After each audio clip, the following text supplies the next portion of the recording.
क्षणम् वन्दे व्योमगतं जटासुमुकुटम् चन्द्रार्धगङ्गाधरम् वन्दे भस्मकृत्रिपुण्डजटिलम् वन्दे अस्तुमूर्त्यात्मकम् वन्दे भक्तजनाश्रयं च वरदम् वन्दे शिवं शङ्करम्। बोलिए सकलेश्वर भगवान की जय। अनेक जन्म संप्राप्त कर्मबंध विराजिने आत्मज्ञान प्रदानेन तस्मै श्री गुरवे नमः। श्री सद्गुरुनाथ महाराज की जय।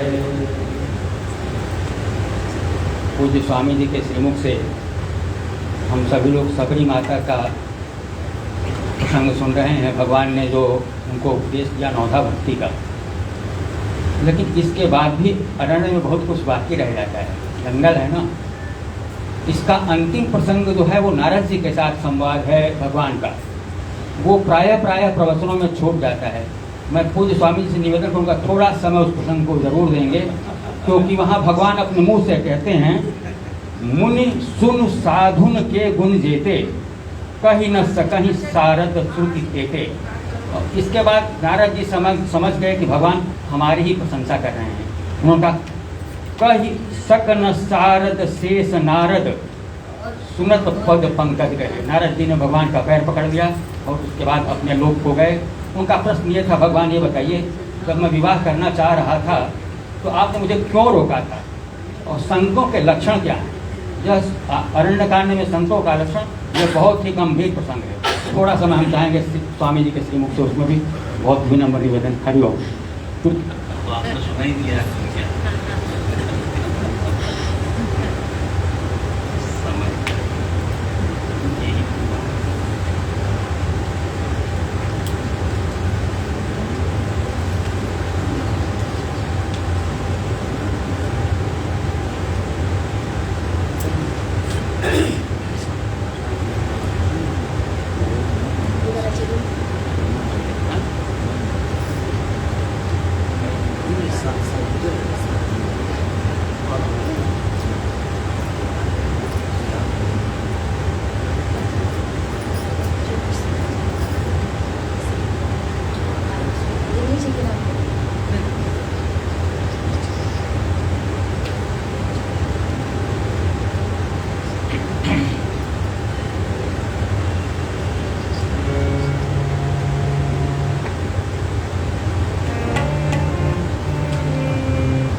श्रीगणेशाय नमः। ॐ श्री सरस्वत्यै नमः। ॐ श्री गुरुभ्यो नमः। समस्तजनकल्याणे निरतं करुणामयं नमामि चिन्मयं देवं सद्गुरुं ब्रह्मविद्वरम्। नीलाम्बुजश्यामलकोमलाङ्गं सीतासमारोपितवामभागं पाणौ महासायकचारुचापं नमामि रामं रघुवंशनाथम्। अतुलितबलधामं हेमशैलावदेहं धनुजवनकृशानं ज्ञानिनामग्रगण्यं सकलगुणनिधानं वानराणामधीशं रघुपतिप्रियभक्तं वातजातं नमामि।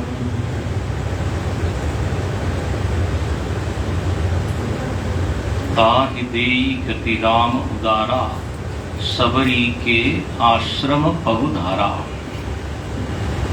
सबरी देखि राम गृह आए मुनि के वचन समुझि जिय भाए। अरण्यकांड का सबसे मधुर प्रसंग ये शबरी प्रसंग है, जहां पर भगवान एक ऐसी स्त्री के कुटिया में पधारे हैं जो जाति से तो उच्च नहीं है, लेकिन भाव से बड़ी उच्च है, भाव के दृष्टि से बड़ी धनी है, समृद्ध है। हम लोग बाह्य दृष्टि से बड़े समृद्ध होते हैं, लेकिन भाव की दृष्टि से बड़े दरिद्री होते हैं। भाव आता ही नहीं, आता है तो टिकता नहीं। लेकिन शबरी जी ने देखिए पूरे अपने जीवन भर भाव टिकाए रखा, विश्वास बनाए रखा, एक अनजान परमात्मा से, अनदेखे परमात्मा से प्रेम किया। क्या हो गया? नहीं ठीक है, आवाज आ रही है अभी एकदम परफेक्ट आ रहे हैं अब तो। तो शबरी माता का भाव बड़ा उच्च है और इसलिए भगवान वहां पधारे हैं। और जैसे हमने कल संकेत किया कि पूर्व जन्म की कमाई थी कुछ, उसको लेकर वो जन्म उनका हुआ था। और हर जीव की केस में ऐसा ही होता है, हर जीव लेके आता है। जो जन्म होता है तो एक विशेष परिवार में होता है, विशेष परिस्थिति में होता है। तो ऐसा क्यों होता है? इसके पीछे कर्म का बड़ा भारी सिद्धांत है। हम कहें कि ये केवल संयोग है, योगा योग है,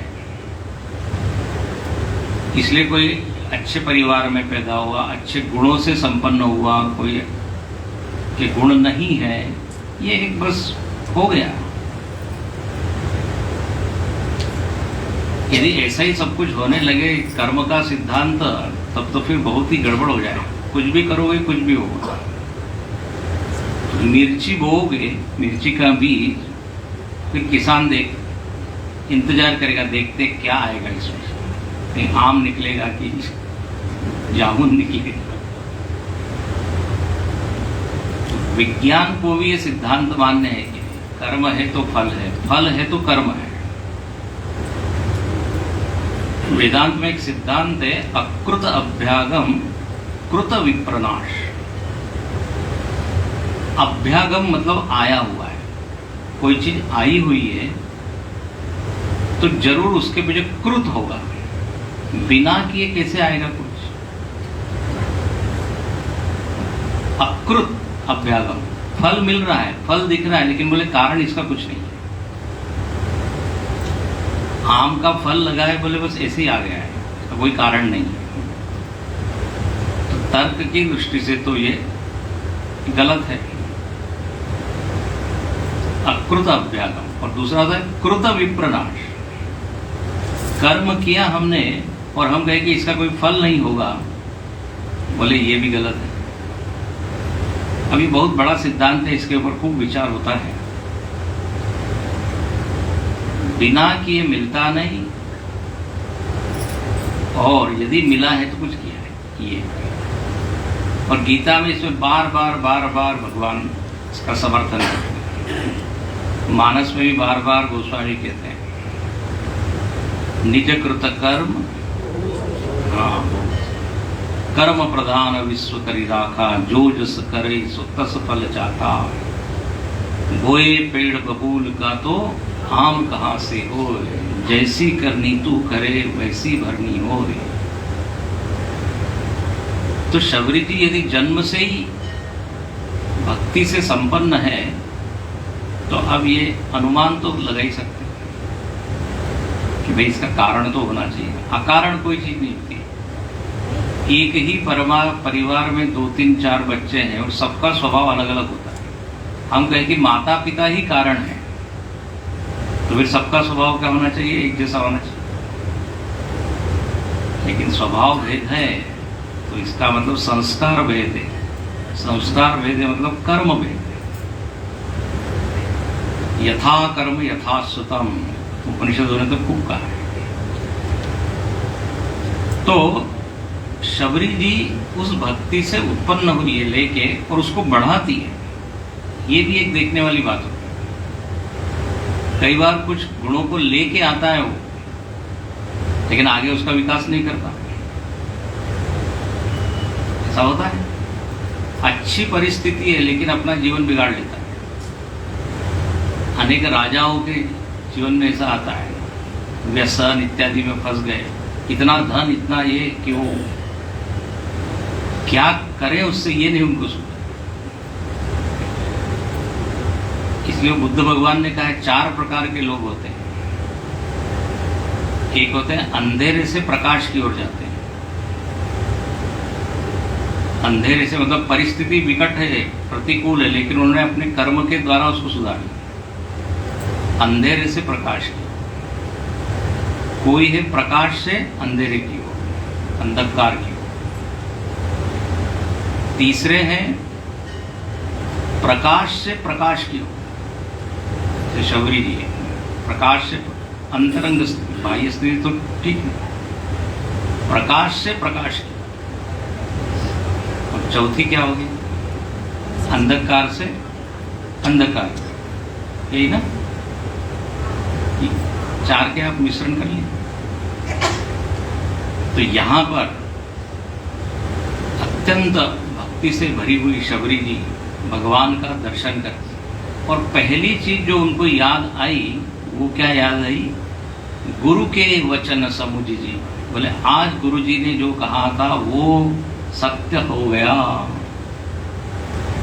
सफल हो गया। हमारी तपस्या नामस्मरण सफल हो गया। जिसका नाम लिया वो यहाँ पे द्वार पर खड़ा है।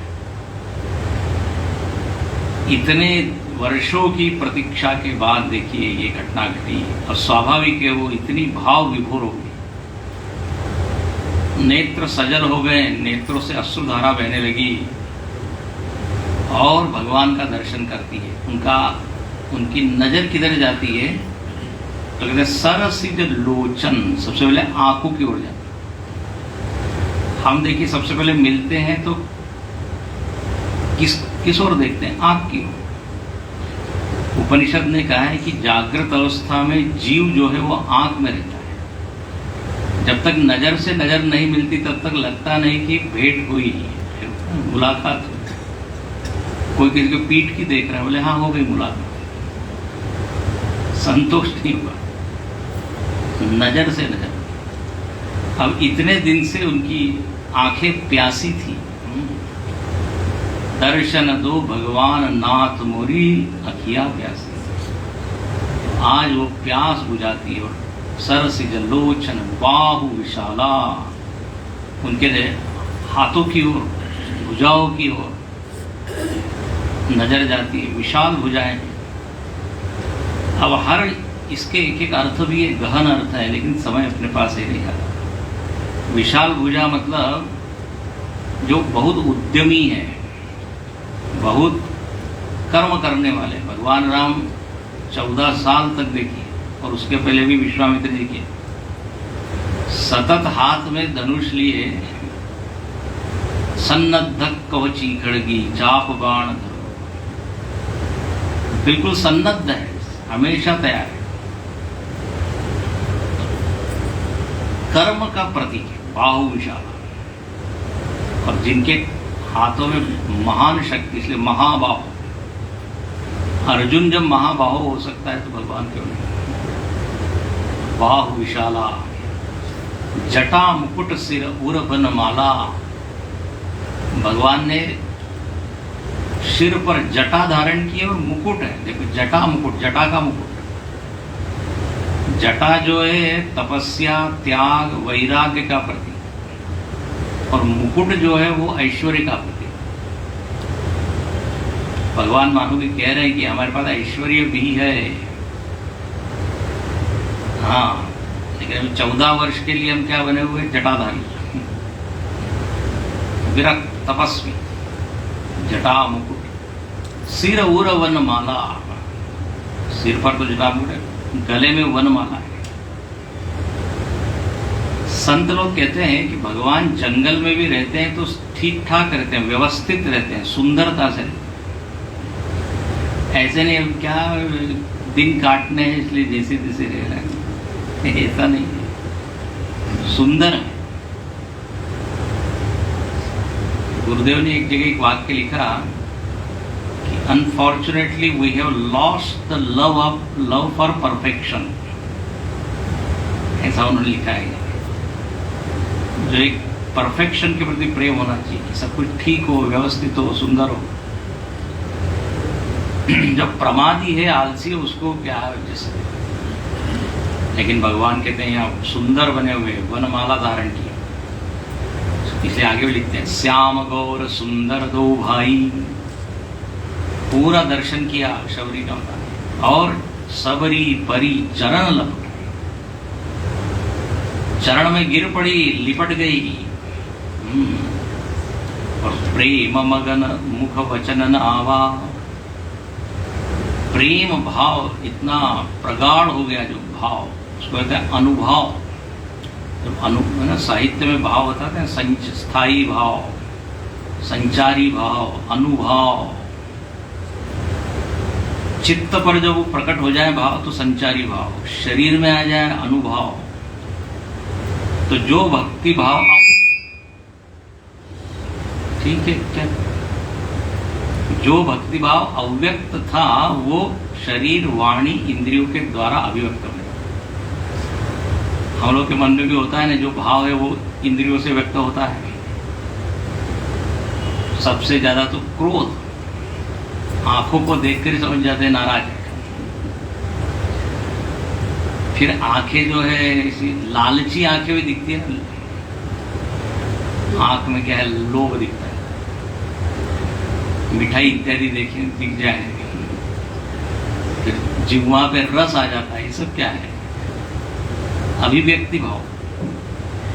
तो यहाँ पर एकदम वो उनकी जो वाणी थी वो अवरुद्ध हो गई, गला अवरुद्ध हो गया। राम गीता के प्रसंग में भगवान राम ने भक्त का लक्षण बताया है, हमने संकेत किया था, गद गद गिरा नयन बहन। यहाँ पर भी बिल्कुल वही, वाणी अवरुद्ध हो गई। कई बार हम गुरु जी के प्रवचन सुनते हैं, विशेष रूप से रामायण इत्यादि, या वैसे भी कई बार उनका गला अवरुद्ध हो जाता है। विशेष रूप से गुरुदेव का कुछ प्रसंग हो, या भगवान की कृपा का, करुणा का कुछ प्रसंग हो, जिसका मन भाव से भरा हुआ है वो तो होता ही है। बिल्कुल यहाँ पे वही घटना घटी, और वो सोचती है एक क्षण के लिए कि अरे अब मुझको क्या करना है। थोड़ा अपने सेंसेस में आती है, भाव में इतने बह गई कि क्या करे क्या ना करे। क्या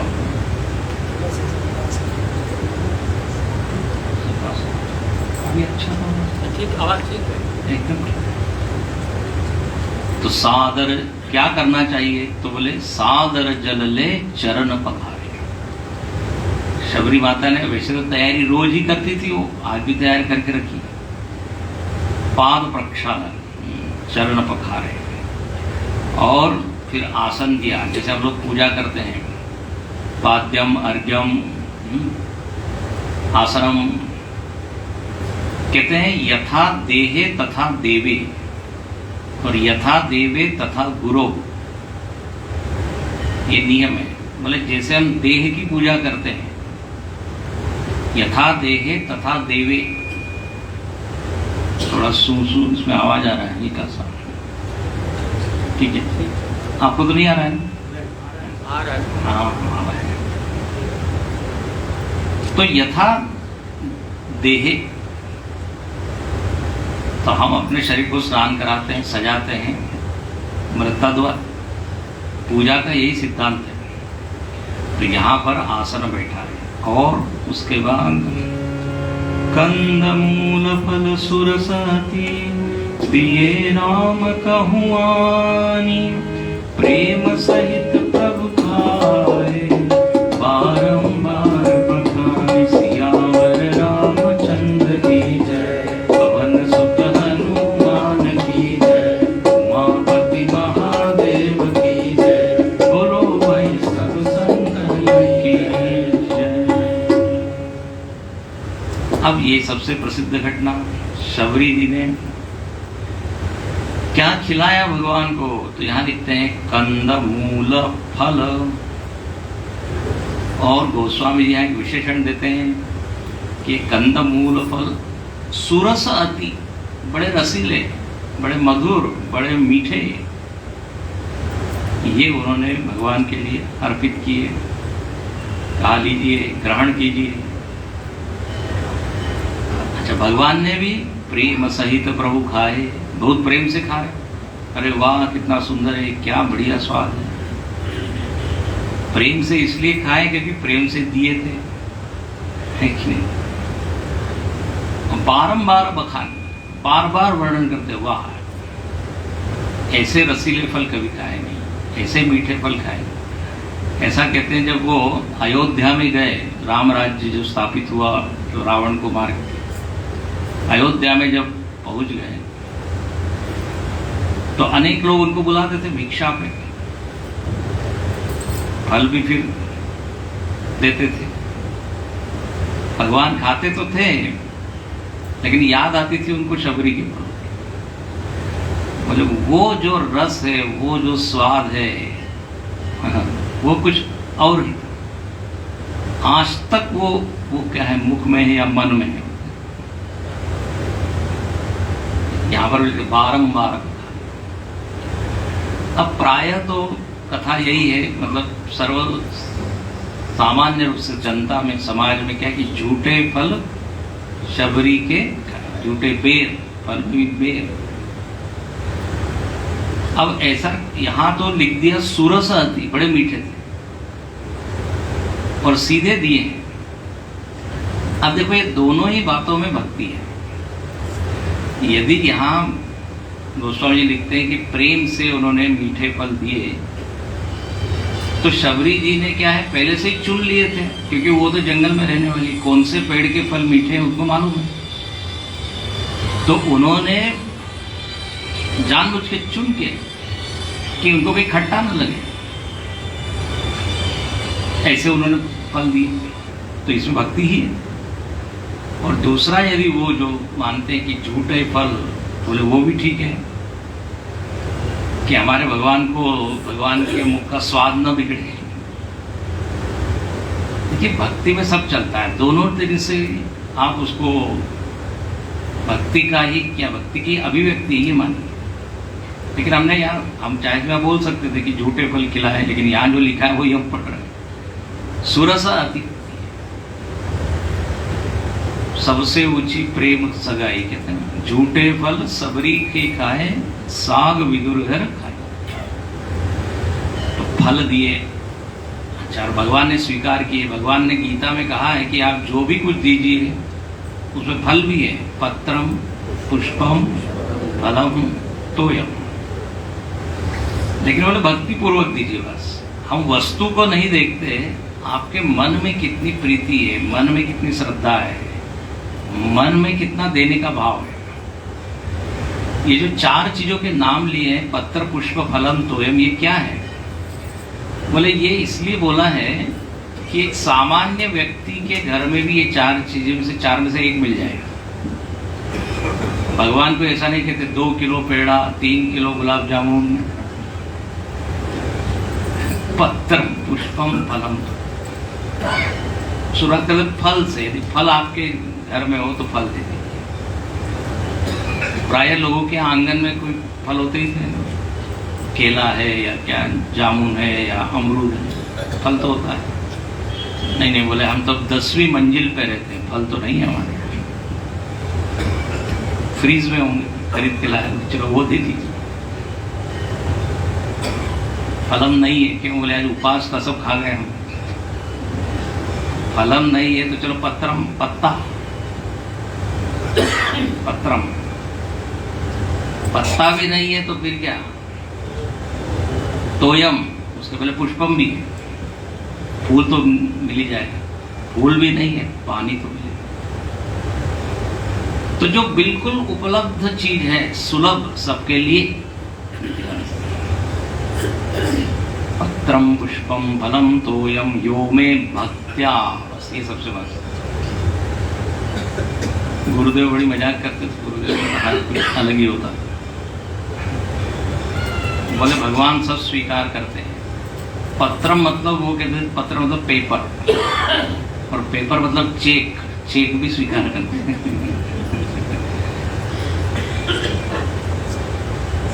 तो ऐसा नहीं कि केवल पेड़ का ही पत्ता है।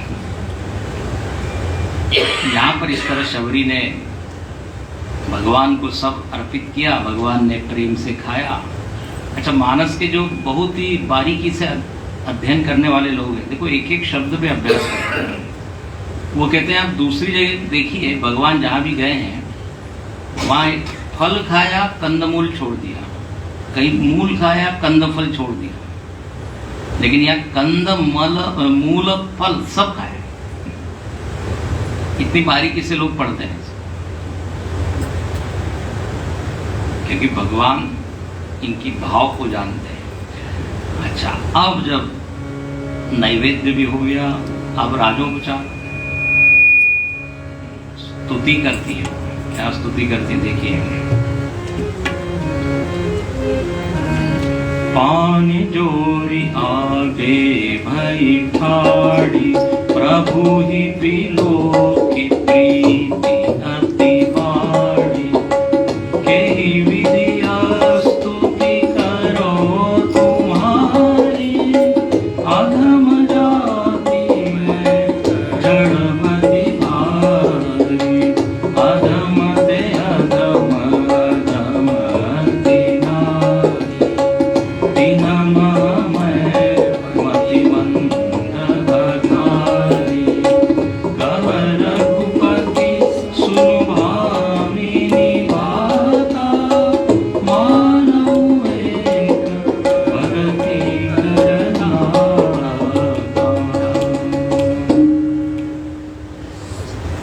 शबरी जी ने फल अर्पित किए, इसका एक अर्थ और है कर्म फल। भगवान बार बार क्या कहते हैं? कर्म करो तुम, फल मुझको दे दो। भगवान माखन चुराते हैं, उसका भी अभिप्राय ये होता है। गोपियां दूध निकालती है, दही बनाती है, मंथन करती है, ये सब कर्म, और उसका फल क्या है? माखन, वो ले लेते हैं। फल उसका भी प्रतीक होता है। कर्मण्येवाधिकारस्ते मा फलेषु कदाचन। कर्म करने में अधिकार है, फल में तुम्हारा अधिकार नहीं है। ध्यान से सुनना, अधिकार नहीं है। मतलब फल इतना ही मिले, ऐसा ही मिले, ऐसा आग्रह मत कीजिए, क्योंकि वो आपके रीच के बाहर की चीज। फल की इच्छा न करें, ऐसा नहीं है। बिना फल की इच्छा के तो कोई काम होता ही नहीं। प्राय अनुवाद क्या होता है? कर्म किएगा, फल की चिंता, फल की इच्छा मत कर। कोई कोई कहता है, कभी कभी क्या है, फल की चिंता मत करिए, ठीक है। एक होता है फलासक्ति, फलाग्रह, उसका निषेध है। इतना ही मिले, ऐसा ही मिले, मेरे को इतना मिला उसको उतना क्यों मिला, बोले ये छोड़िए, प्रसाद बुद्धि से स्वीकार करें। ये जानते हैं ना प्रसाद बुद्धि, जब आरती होती है, पूजा होती है, उसके बाद जो मिलता है उसको हम क्या है, प्रसन्नता से स्वीकार कर लेते हैं। ये नहीं कि देखो उसको 2 पेड़े मिले, हमको 1 पेड़ा मिला, सीधा जो मिला एक इतना ही मिला। प्रसाद का अर्थ ही होता है क्या, प्रसन्नता, आनंद से, क्योंकि उसी में लाभ है। क्योंकि फल के ऊपर आप कितना भी करो, यदि फल को ठीक करना है तो कर्म ही अपने हाथ में है, उससे ही कर सकते हैं। तो फल का त्याग तो हो नहीं सकता, लेकिन आग्रह का त्याग जरूर होता है। फल का त्याग तो असंभव है, इम्प्रैक्टिकल। ये जो साधना बोलती कि फल को छोड़ दो, सबसे पहले शरीर को छोड़ना पड़ेगा, क्योंकि शरीर फल है। घर को छोड़ना पड़ेगा, क्योंकि घर क्या है, फल है। फल त्याग मतलब फिजिकली जैसा के वैसा त्याग नहीं करना है। 30 दिन किसी ने काम किया, कहाँ, ऑफिस में, और आखिरी दिन क्या मिला उसको, फल, चेक मिला, तेज तनख्वाह, उसने त्याग कर दिया। बोले नहीं नहीं, वो स्वामी जी ने कहा है फल त्याग करना है। पैसा लिए 2 महीने 3 महीने, तो फिर लोगों ने ही कहा कि अब हम आपका त्याग करते हैं, घर के लोग। तो ये असंभव है फल त्याग। काफी चिंतन किया हुआ है इस पर। तो फल त्याग मतलब ये जो हम आग्रह बना लेते हैं वो छोड़ना है। अच्छा, अब जब भगवान ने फल का सेवन किया, उसके बाद हाथ जोड़ के शबरी माता खड़ी है, कहती है कि ही विधि स्तुति करो तुम्हारी, आपकी मैं स्तुति करना चाहती हूँ। अभी अवधि में कई बार अ लग जाता, अस्तुति ही, वैसे तो संस्कृत की दृष्टि से तो उल्टा ही हो जाएगा। स्नान, तो इधर के लोग क्या बोलेंगे, स्नान, स्नान कर लिया क्या? मैं बिल्कुल अस्पष्ट बोल रहा हूं। स्पष्ट को ही क्या बोलेंगे, अस्पष्ट। उधर पंजाबी में जाए तो उस शब्द को तोड़ देते हैं, सकूल। सकूल मतलब क्या, स्कूल। पुत्र को क्या बोलेंगे, पुत्र। यहां पर भी अस्तुति, असल स्तुति। मैं स्तुति कैसे करूं, क्यों बोले, मैं अधम ते अधम अधम अति नारी, 3 बार अपने आप को अधम अधम, मेरे में योग्यता नहीं है कि मैं आपकी स्तुति कर सकूं। भाई स्तुति करना है, यदि कोई कविता करनी है, भजन या पद लिखना है, तो भाषा का ज्ञान होना चाहिए, व्याकरण का ज्ञान होना चाहिए, यदि शब्दों के द्वारा स्तुति व्यक्त करना। वो कहती है मैं तो कुछ पढ़ी लिखी नहीं, मति मंद, मंदमति, अधम अधम। देखो यहाँ पे शबरी माता का कहना क्या है, अधम अधम क्यों कह रही है अपने आप को? ये साधक की बड़ी ईमानदारी से एक भावना होती है कि मुझको जितना करना चाहिए उतना मैं नहीं कर रहा हूं। ये बिल्कुल निश्चलता, सरलता से, इसलिए हमने कल बोला था, मोह सम को न कुटिल खल कामी। तुलसीदास जी भी लिखते हैं, मैं हरि पतित पावन सुने, मैं हरि पतित पावन सुने, मैं पतित तुम पतित पावन, मैं पतित तुम पतित पावन, दो बाण कह बने, दो बाण कह बने, मैं हरि पतित पावन सुने, मैं हरि पतित पावन सुने, पावन सुने, पावन सुने। बिल्कुल जो बात यहाँ शबरी जी ने कही, गोस्वामी जी का भी वही भाव। बोले मैंने सुना है भगवान आपका नाम पतित पावन है, और ये जो आपको नाम मिला है उसका श्रेय आप मुझको दीजिए। मेरे कारण आपको नाम मिला है पतित पावन। भगवान बोले ये क्या बात है, तुम क्यों श्रेय ले रहे हो? बोले ऐसा है, पतित पावन नाम तो तभी सार्थक होगा जब कोई पतित होगा। पतित ही नहीं होगा तो फिर पतित पावन कैसे? और मैं खड़ा हूं पतित। देखिए ये गोस्वामी जी का दीन भाव है, दीन। तो साधक को लगता है कि जितनी साधना करनी चाहिए, जितना जप करना चाहिए, जितने अंतःकरण के दोष जाने चाहिए वो नहीं जाने। इसलिए उन्होंने विनय पत्रिका में एक पद लिखा है कि कबहु कहो यहाँ रहनि रहो। भगवान से एकदम ऐसे भाव से बोलते, बोले ऐसा कब होगा कि संतों के तरह मेरा जीवन होगा? ऐसा कब होगा कि लोग अपमान करेंगे फिर भी मैं समभाव से उसको स्वीकार करूंगा, क्रोध आने पर भी मैं शांत रहूंगा? ऐसा कब होगा? संत का जो स्वभाव है मेरे में कब आएगा? इसको बिल्कुल भीतर से। ये नहीं एक माला जप कर ली तो सीना तान के हम आज हमने साधना की, पता नहीं। तो अधमते अधम, इतनी बड़ी साधना करने के बाद भी देखिए वो कहती है मैं तो मंदमती हूँ, अधम। जब भगवान ने देखा कि ये तो बहुत भाव में एकदम बहते जा रही है, तो एकदम भगवान कहते हैं कह रघुपति सुनु भामिनी बाता। एकदम ऐसा संबोधन दिया, भामिनी। अब कितनी वृद्धा है वो, चेहरे पे झुर्रियां पड़ चुकी है, बाल सफेद हो गए, लेकिन कह रही भामिनी। भामिनी जो विशेषण है वो ऐसी स्त्री को दिया जाता है जो सुंदरी हो, जो युवती हो, जो तेजस्वी हो, जो ज्योतिर्मयी हो, वो है भामिनी। भा मतलब क्या? प्रकाश, प्रभा, आभा, विभा, ये सब जो नाम बनते हैं। भा, सूर्य का नाम ही क्या है? भास्कर, प्रकाश करने वाला। तो भामिनी। अरे तुम अपने आप को अधम कह रहे हो, तुम तो हो भामिनी। और सुनो सुनो, मैं केवल एक ही नाता मानता हूं। बड़ी प्रसिद्ध चौपाई, मानहु एक भगति कर नाता। तुम अपने दोषों की ओर मत देखो, अपनी जाति की ओर मत देखो, अपनी आयु की ओर मत देखो, अपने शिक्षण की ओर मत देखो। मैं ये सब देखता ही नहीं। मेरा केवल नाता उन्हीं लोगों से बनता है, या वो लोग मेरे से नाता जोड़ते हैं जिनके भीतर क्या है? भक्ति है। और इस मामले में तो तुमसे बड़ा कोई नहीं। अंत में तो भगवान बोलते हैं। और भगवान ने यहाँ पे 10 चीजें गिना दी, ध्यान से सुनिएगा। लोग दुनिया में संबंध किस आधार पे बनाते हैं? 10 चीजों का आधार लेके बनाते हैं। भगवान उसमें से एक भी नहीं देखते। सुन लीजिए, जाति।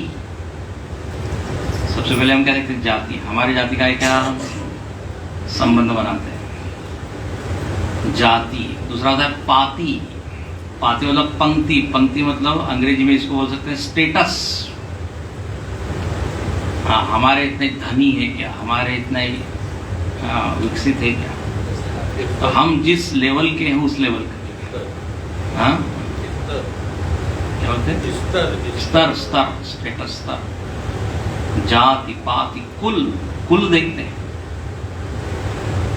लड़का देखते हैं, लड़की देखते हैं। बोले पहले भाई देख लो, क्या देख लो? कुल देख लो। कुल ठीक ठाक होना चाहिए, फिर संबंध बनाएंगे। धर्म। धर्म भी यहाँ पर तो धर्म मतलब हिंदू धर्म, अपना अपना जो धर्म है वो देखिए, वो देखते हैं लोग। फिर देखते हैं बड़ाई। बड़ाई मतलब यश। हाँ, ये भी है। यशस्वी लोग आपस में एकदम मित्र हो जाते हैं, भले ही वो दो दूसरे फील्ड को, कोई गायक है, कोई कवि है, कोई अभिनेता है, सब एक स्टेज पे एकदम क्या कहते हैं, शेयर करते हैं एक ही स्टेज। क्योंकि सभी लोग जो है बड़े प्रसिद्ध, गणमान्य, है ना, लोकप्रिय, अंग्रेजी में आजकल बोले सेलिब्रिटी बहुत प्रसिद्ध है, तो बोले बड़ाई, वो भी आपस में संबंध करते हैं। फिर धन को देखते हैं, किसके पास कितना धन है। फिर बल भी तरह तरह का होता है, चरित्र का बल, शरीर का बल, बुद्धि का बल, जन बल। नेता लोग क्या देखते, किसके पास कितने लोग हैं, फिर वो संबंध बनाते हैं कि इधर से उधर जंप करते हैं, वो दल छोड़ के इस दल में, दल में फंस जाते हैं ये लोग, दल में फंस। तो बल को देखते, किसके पास कितना बल है लोगों का, जनबल। फिर कहते हैं परिजन, परिवार के सदस्य कैसे हैं, उसको देख के संबंध बनाते हैं। गुणों को देख के, जैसे 2 संगीतकार, 2 कवि, 2 खिलाड़ी आपस में जुड़ जाते हैं। समानशीलम व्यसनेषु सख्यम, मित्रता तभी होती है जब समान गुण वाले हो, समान रुचि वाले हो। और फिर कहते हैं चतुराई, चतुराई का अर्थ है बुद्धिमान। 2 बुद्धिमान लोगों की तो क्या वेवलेंथ एक हो जाती है, आपस में चर्चा कर सकते हैं, बात कर सकते हैं। तो चिंतक लोग होते हैं आपस में, देखिए चिंतक है, 2 वैज्ञानिक है, 2 दार्शनिक है। तो ये सब क्या है, आधार बनते हैं, धन, बल, जन, गुण। लेकिन भगवान ने बिल्कुल खुले दिल से यहाँ बोल दिया, बोले मैं इधर देखता ही नहीं। महान हो एक भगति करना था। अब वो कोई भी जाति हो, पंक्ति हो। अब जाति मतलब ऐसा नहीं कि मैं केवल निम्न जाति से ये करूंगा, उच्च जाति वालों से भी मैं संबंध जोड़ूंगा यदि भक्ति है तो। इसलिए अपने संत लोगों को आप देखिए तो ब्राह्मण कुल में भी हुए हैं, अन्य वर्ण में भी हुए। रैदास जी है, अलग अलग, कबीरदास जी है, तुलसीदास जी है, वर्ण जाति तो है नहीं। जाति न पूछिए साधु की, पूछ लीजिए ज्ञान, मोल करो तलवार का, पड़ी रहने दो म्यान। भगवान भी यही है। और मनीषा पंचकम में भी शंकराचार्य ने यही बोला है। आज हम काशी गए थे तो वहां पे याद आया मुझे, चंडालस्तु सतो द्विजोस्तु गुरु रिक्तेशा मनीषा मम। चंडाल को देखा उन्होंने, शंकराचार्य जी ने, मणिकर्णिका के घाट,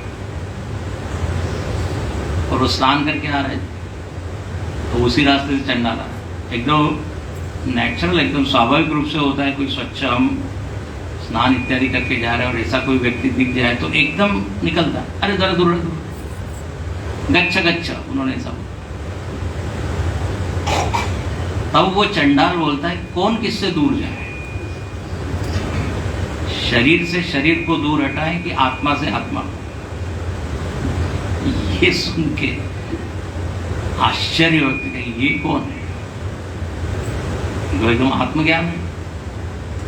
बोले शरीर को दूर हटाने में क्या फायदा, तुम्हारा भी पंचभूत का ही बना है, मेरा भी पंचभूत का ही, और आत्मा से आत्मा तो दूर हो नहीं सकती, क्योंकि तुम में भी वही आत्मा है जो मुझ में। ऐसा जब कहा तो एकदम दंडवत किया, और तब वो उनके मुख से निकला, चंडालस्तु सतु द्विजोस्तु गुरु रिक्तेशा मनीषा। बोले चाहे चांडाल हो, चाहे द्विज हो, ब्राह्मण हो, यदि उसको ज्ञान है तो वो मेरा गुरु है। ये मैं ये नहीं देखता हूं। बिल्कुल भगवान भी यहां कह रहे हैं कि हम ये नहीं देखते। ऊपर ऊपर की चीज क्या देखना है, कवर है क्या, कवरिंग, जाति पाति। और यहां लिखते हैं बढ़िया जाति हो, उच्च स्तर हो, धर्म अच्छा हो, सब कुछ हो, लेकिन भक्ति बिल्कुल है ही नहीं, जीरो, शून्य। भगवान यह कहते हैं भक्ति ही नर सो हई कैसा, बिनु जल बारिद देखिए जैसा। बड़ी बढ़िया चौपाई। भक्ति के बिना व्यक्ति ऐसा है जैसे बिना पानी के मेघ, बादल। सूखे बादल क्या काम है, सफेद सफेद दिखते बड़े अच्छे हैं, लेकिन किसान उनको देख के खुश नहीं होता। मयूर उनको देख के नृत्य नहीं करता। और हम लोग भी यदि पानी बरसे ही नहीं, केवल सफेद बादल आते रहे तो क्या है? भगवान से ही प्रार्थना, उसमें कुछ पानी वाले चाहिए। तो जैसे वो नीरस, शुष्क, रुक्ष, बोले ऐसे ही भक्ति के बिना जीवन एकदम सूखा। मीराबाई ने भी अपने एक भजन में लिखा, मीरा के प्रभु गिरिधर नागर, भजन बिना नर फीको। सूखा है। गोस्वामी जी ने एक जगह और उदाहरण दिया, लवन बिना बहु व्यंजन जैसा, भगतिहीन नर सो है कैसा। भक्ति के बिना कैसा है? तो बोले जैसे भोजन सब बढ़िया बना हो, टेबल पे एकदम तैयार, सब्जी बढ़िया दिख रही है, दाल बढ़िया दिख रही है, सब कुछ, और जब खाना शुरू किया तो लोग इधर उधर देख रहे हैं, बोले क्या नमक है ही नहीं। जब तक नमक नहीं डालते तब तक चेहरे पे चमक नहीं आती। नमक के तो सब कुछ अच्छा है, लेकिन एक नमक नहीं है तो फीका है ना। अच्छा, मजेदार बात है, केवल नमक के साथ आप रोटी खा सकते हैं, नमक के, लेकिन बिना नमक के खाना बड़ा कठिन। कई बार हमारे वेदांत कोर्स में आचार्य लोग ऐसा करते हैं, एक दिन बोल देते कि यार नमक डालना ही नहीं, और फिर दूर से देखते हैं ब्रह्मचारी लोगों की प्रतिक्रियाएं क्या हो रही है, कौन मांग रहा है कौन नहीं मांग। तो तपोवन जी महाराज के पास कोई गए, ऐसे ही उनको भिक्षा मिली, कुछ नमक नहीं। कहाँ? हिमालय में। बोले मैं तो जाता हूँ यहाँ तो क्या बिना नमक का भोजन। तो तपोवन जी महाराज कहने लगे, तुम इतने दूर घर छोड़ के आए, पर्वत पे आए नमक खाने के लिए? घर छोड़ दिया लेकिन नमक नहीं छुड़ाते। तो बिना नमक के जैसे भोजन फीका, ऐसे भक्ति के। इसलिए शबरी के निमित्त से भगवान हम लोगों को 9 प्रकार की भक्ति सुनाई। गुरुजी ने अपने मानस के मोती में लिखा कि यहाँ पे शबरी बोलती है कि मैं आपकी स्तुति कैसे करूं, मैं तो नहीं कर सकती। तो भगवान क्या बोलते, ठीक है तुम नहीं कर सकती तो मैं तुम्हारी स्तुति कर। और ये भगवान ने जो 9 प्रकार के भक्ति के रंग बताए वो उन्हीं की स्तुति है, और हम लोगों के लिए साधना है। शंकराचार्य जी लिखते हैं कि जो सिद्धों के लिए सहज होती है चीजें, वो साधकों के लिए साधना होती है। तो यहाँ भक्ति बिल्कुल सिद्ध है। हम लोगों के लिए क्या कहते हैं? तो बोले देखिए, प्रथम भगति संतन कर संगा, दूसरी रति मम कथा प्रसंगा, गुरुपद पंकज सेवा, तीसरी भगति अपार। थोड़ा कम कर दीजिए, बार-बार इको हो रहा है। गुरुपद पंकज सेवा, तीसरी भगति अपार, चौथी भगति मम गुण गण, करई कपट तज ज्ञान सियावर, रामचंद्र की जय, पवन सुत हनुमान की जय, उमापति महादेव, बोलो भाई सब संतन की जय। कहते हैं नवधा भक्ति। अब 9 प्रकार की भक्ति मैं सुनाता हूँ। आवाज थोड़ी बदल गई, भगवान अलग आवाज ठीक है ना, लेकिन थोड़ा भारी हो गया। नवधा भक्ति कहो तो ही पाए, सावधान सुनो धरु मन माई। यहाँ भगवान कहते हैं सावधानी से सुनो और धारण करो। ये शबरी के लिए नहीं है, हम लोगों के लिए। सावधानी से सुनो, और सुनो ही नहीं तो बल्कि उसको धारण करो। यही हम लोग मिस कर जाते हैं। मतलब पहली भक्ति क्या है? अब एक एक भक्ति के ऊपर सुदीर्घ चर्चा होती है वैसे तो, लेकिन अब संक्षेप में। प्रथम भगति संतन कर संगा। बोले सबसे पहले तो यह है भक्ति मतलब क्या। तो भक्ति यानी भगवान के साथ निरंतर संबंध की अनुभूति, कि मेरे साथ नित्य मेरे भगवान हैं। संबंध की अनुभूति, आश्रय की अनुभूति, आधार की अनुभूति। प्रहलाद जी ने लिखा भागवत में कि मुझको ऐसा लगता है कि मैं सतत भगवान के गोद में ही, गोविंद परिरंभित। मीराबाई को कभी नहीं लगा कि वो भगवान से विलग है। मेरे तो गिरधर गोपाल दूसरों न कोई। तो मेरा मतलब क्या? संबंध। मैं उसका हूं, वो मेरा है। तस्याहम तवाहम, मैं उसका हूं, और उसका मतलब उसका बोलने से परोक्ष हो जाता है। मैं तेरा हूं। तेरा मतलब क्या? तू प्रत्यक्ष है। भागो भक्ति ऐसा लिखा है। भाग, अपने आप को भगवान का भाग बना लेना, हिस्सा बना लेना। जैसे हम वसीयतनामा लिखते हैं ना, विल लिखते हैं, तो बोलते हैं ये भाग इनको, ये भाग इनको। तो बोले आपने सबके तो टुकड़े टुकड़े कर दिए और दे दिया, आपने खुद को किसको दिया? तो भक्त क्या बोलते हैं? हमने भगवान को दिया। हम अपने आप को समर्पित करते हैं किसी भगवान। ये है भक्ति। भक्ति में जब तक संबंध न हो ना, केवल भगवान भगवान कहने से बात नहीं बनती। हमको कैसा भगवान चाहिए? मेरा भगवान चाहिए, एक्टिव भगवान चाहिए, सक्रिय चाहिए। तो ये गाढ़ अनुभूति जब होती है तो भक्ति। और फिर योग वियोग संयोग सब में उसको लगता है वो मेरे साथ है। तो एक साधु वासवानी करके बड़े संत हुए, वो कहते थे हर 1 घंटे के बाद अपने आप को बोलो कि मैं अकेला नहीं हूं, भगवान मेरे साथ। दीना बंधु दीनाना, मेरी डोरी तेरे हाथ। अंग्रेजी में बोलते थे I am not alone, God is with me. तो ये जो प्रेम है, ये जो भाव है, संबंध है, बस। पर देखिए सीधी बात है, जब संबंध बनता है ना तो सारे भाव अपने आप आते हैं। जिसके साथ संबंध ही नहीं, कुछ भाव ही नहीं आता।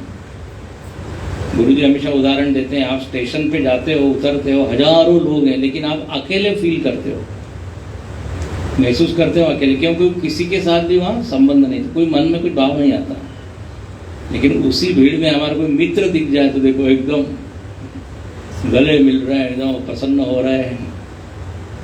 तो ये क्यों हुआ? इतने हजारों लोग हैं, संबंध न होने की। ये प्रेम भक्ति जो है ये परिणाम है संबंध का। ध्यान से सुनो। अच्छा, फिर तीसरी बात, तद विस्मरणे परम व्याकुलता। ये भक्ति का लक्षण है कि विस्मरण हो जाए तो उसको लगता है बड़ा अपराध हो गया। अब देखो यहां पर भी क्या है, जितना अधिक प्रेम उतनी अधिक स्मृति। स्मृति और प्रीति का संबंध है। यदि भगवान की याद ही नहीं आ रही, मतलब क्या है? प्रेम की कमी है और कुछ नहीं। हम 10 बार फोन करते हैं, व्हाट्सएप करते हैं, वीडियो कॉल करते हैं, किसको? जिससे हमारा प्रेम होता है। अच्छा, और यदि उसने मैसेज नहीं उठाया, नहीं तो बड़ा भी बुरा लगता है, मतलब फोन उठाया नहीं है, और 1-2 दिन बात नहीं हो पाती, तुरंत बोलते मिसिंग यू। तो भगवान को भी बोलते हैं क्या मिसिंग यू? कौन भगवान? देखो हमको क्या कहा जाता है, सुबह उठ के भगवान के नाम का स्मरण करो, याद करो, ऐसा बोला है। कभी ऐसा कहा जाता है कि रोज सुबह उठ के जरा पैसा, संपत्ति, बैंक बैलेंस सब याद करो, वो वैसे ही होते रहता है। तो याद आना एक अलग बात होती है और याद करना अलग बात। याद आती कब है? जब प्रेम, और याद करना पड़ता है प्रेम जरा कम। तो भक्ति के सब लक्षण हैं जहां पर कृतज्ञता का भाव निरंतर आते रहे कि अरे मेरे को योग्यता से ज्यादा मिला है, मैं धन्य हूं, मैं कृतज्ञ हूं, आभार व्यक्त करते रहे, मेरा आपकी कृपा से सब काम हो, मैं कुछ नहीं करता। तो पुरुषार्थ के प्रति उसका कम जोर, कृपा पर ज्यादा। तो यहां पर अब ये भक्ति या ये जो भाव है, इस मामले में हम बड़े कमजोर हैं, तो इसको कैसे बढ़ाएं? तो भगवान कहते हैं सत्संग कीजिए। सत्संग में आप आएंगे तो भगवान की महिमा सुनेंगे, महिमा सुनेंगे तो फिर प्रेम जाएंगे, बस फिर आगे की सब जो स्टेजेस है अपने आप आती जाएगी। तो दरवाजा क्या है, द्वार क्या है? सत्संग। इसलिए सत्संग कभी ना छोड़े, जहां मौका मिले सब कुछ छोड़ के पहुंचना, क्योंकि दुनिया की बाकी चीजें तो कई बार होती रहती है, सत्संग बड़ा कठिन है। महत् संगस्तु दुर्लभश्च अमोघश्च। सत्संग दुर्लभ है और अमोघ है, बड़ा सुंदर शब्द डाला है नारद व्यक्ति से। अमोघ मतलब व्यर्थ नहीं जाता, जरूर कुछ ना कुछ ऐसी चीजें मिल जाती है अपने। सत्संग में देखिए इतने फायदे हैं। एक तो हमको ये मालूम पड़ता है कि मेरी स्थिति क्या है, मुझको क्या करना चाहिए, क्या मैं नहीं कर रहा हूं, क्या मुझ में कमी है। सत्संग में सब खोल के बताया जाता है। वो एक व्यक्ति ने तो कहा कि महाराज मैं तो आपके सत्संग में नहीं होऊंगा, बड़ा उसने दुष्ट कर्म, पाप कर्म इत्यादि किए। बोले आप जो है स्टेज पर बैठ के हमारी ही पोल खोलते रहते, मतलब पाप की निंदा हो रही है और पाप, बोले बड़ा गिल्टी फील होता है, अपराध। अरे तो अच्छा है ना, आगे अपराध नहीं होगा। तो हमारे गुण क्या है, दोष क्या है, वो सब सुनने को मिलते हैं। नहीं तो कौन बोलता है? शास्त्र ही बोलते हैं, संत ही बोलते हैं, और उनको कोई स्वार्थ नहीं होता, निष्पक्ष।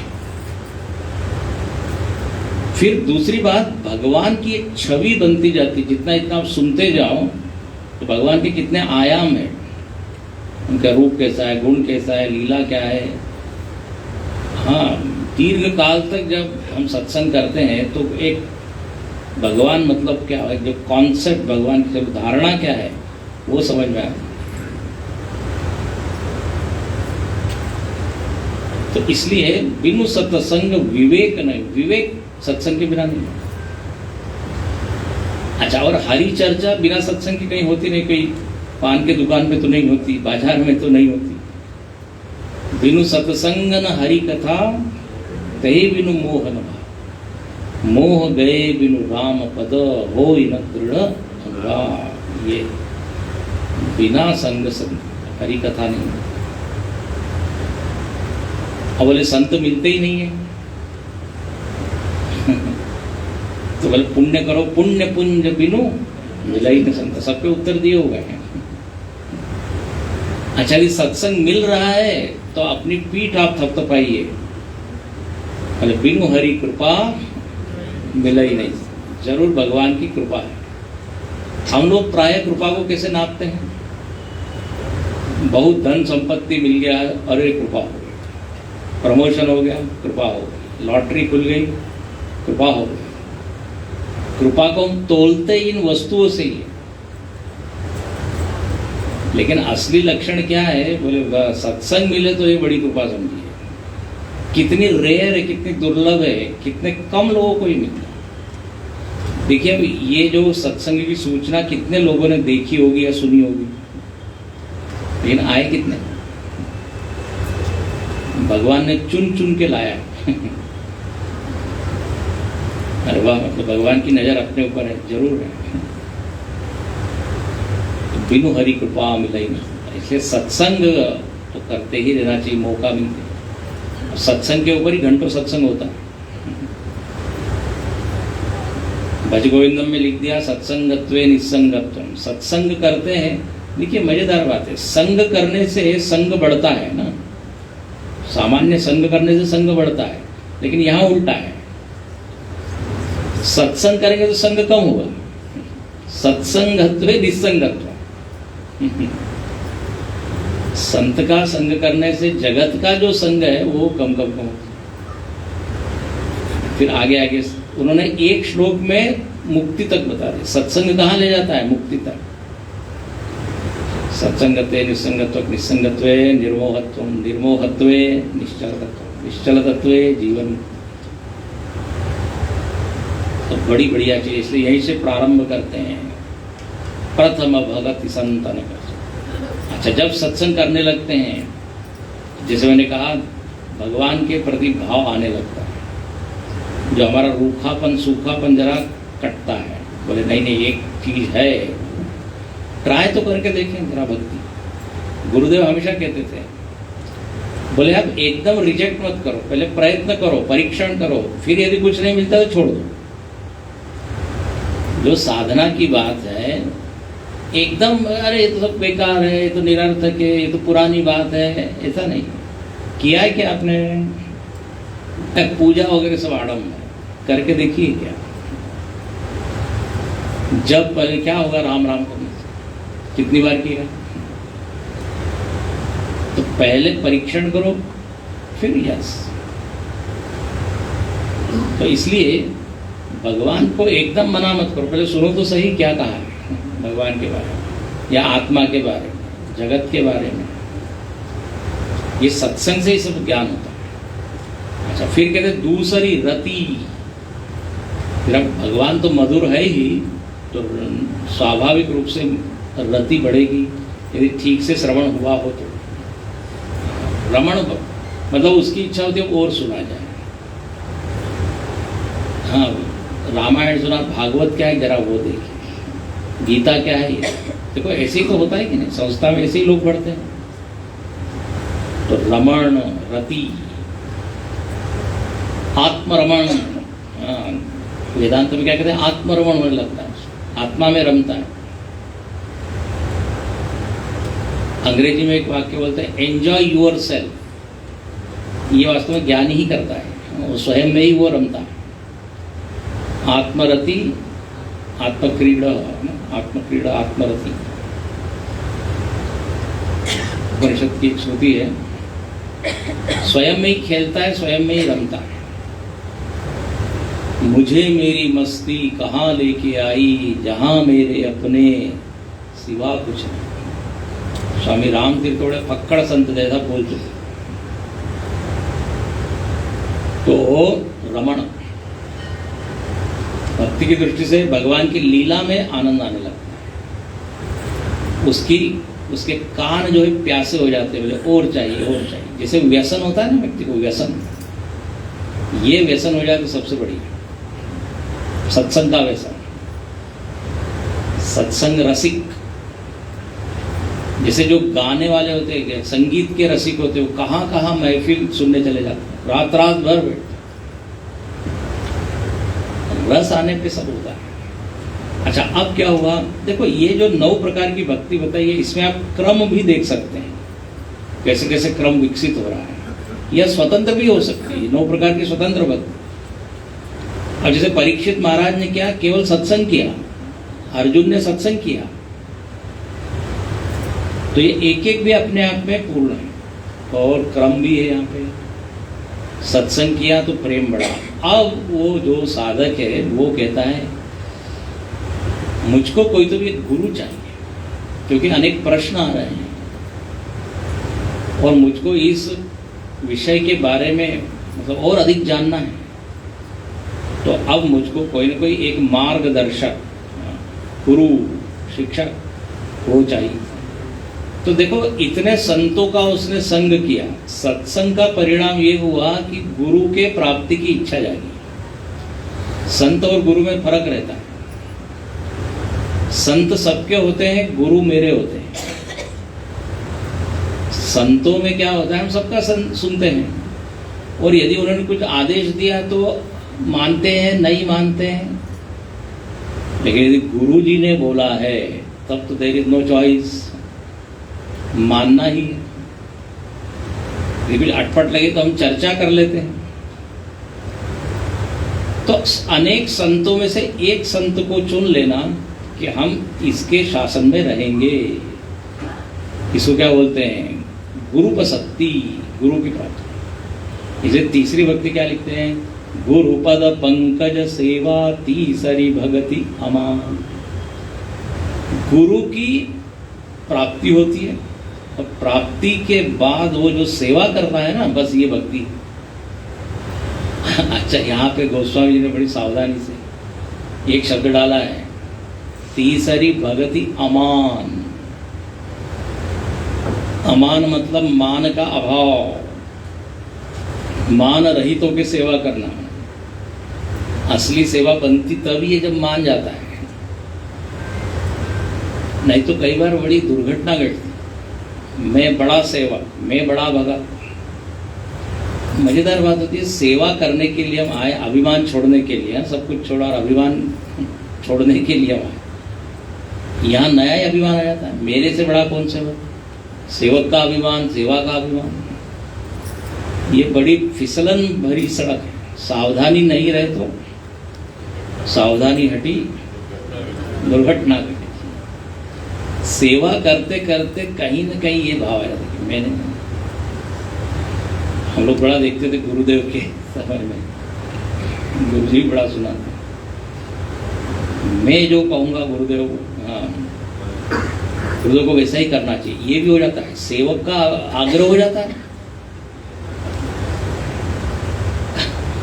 एक शॉल बिछाई गुरुदेव के लिए एक सेवक ने, बोले हमारे शॉल पे ही बैठना।